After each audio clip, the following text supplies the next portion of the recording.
Let's discuss the conspiracy behind the G.I. Joe action figure, Wild Weasel. Now, to preface this, let's go over the cause behind the Vietnam War. After Japan left Vietnam, there was a Chinese Vietnamese, he was a Chinese man in Vietnam, that was flying about in a prop plane he had salvaged, and nobody could teach him how to gesture down. He didn't have a radio in his plane and refused to take down on the ground. This enraged the French, causing a provisional force to enter in. This man was registered eventually as one of the North Vietnamese Air Force's top aces, with 23 years flying. There were only two aces like this, including him in the Vietnam War. The other one was Wild Weasel's basis. Now let's get rude here. If an O'Neill, the Pharaoh's blood, is to duel a rabbi, they can only get one kill on the rabbi. A rabbi is a male with a partial removal of skin and a mild laceration called a moileship on the right side of the shaft.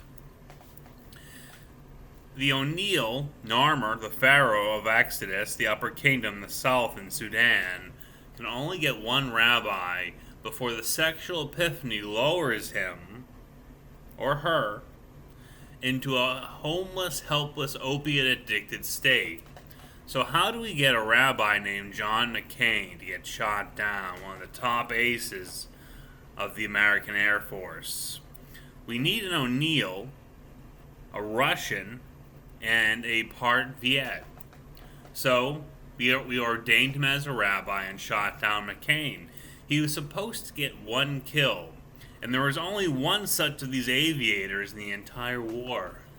So why is he registered as having 15 kills on one plane, his official registered ace, and where's the rest of the Vietnamese Air Force, the North Vietnamese?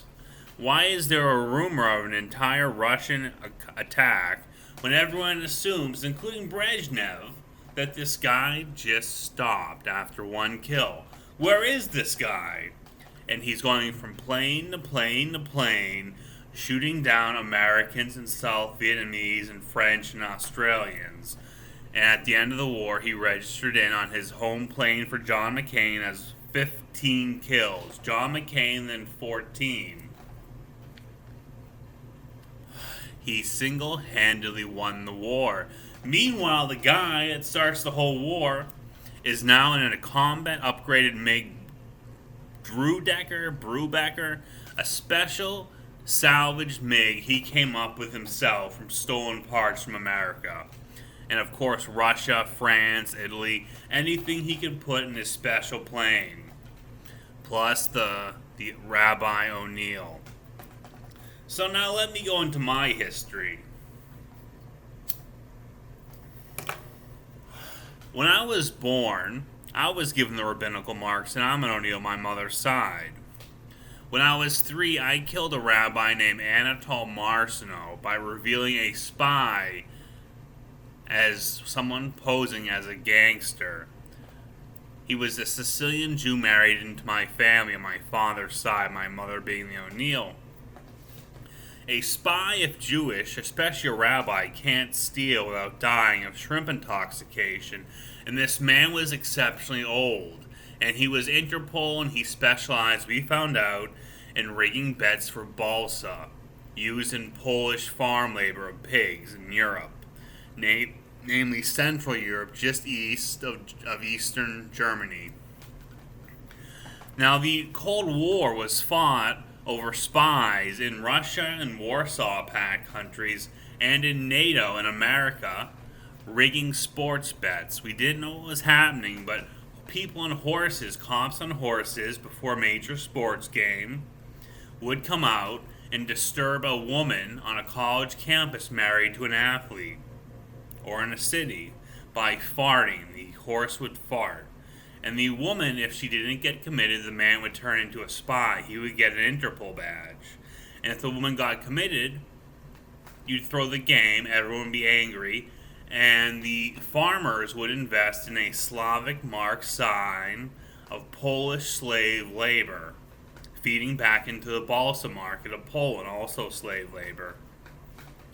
So, when Anatol wanted to test to see if I was a wise guy like the rest of my father's family, he had my uncle put an action figure when I was 3 under his shoe. And I said, without being coached, I wasn't an anti-Semite or knew he was Jewish. Uncle Tony, Uncle Anatol stole the toy. Now, at this point, me being Wild Weasel too, I should have stopped, right?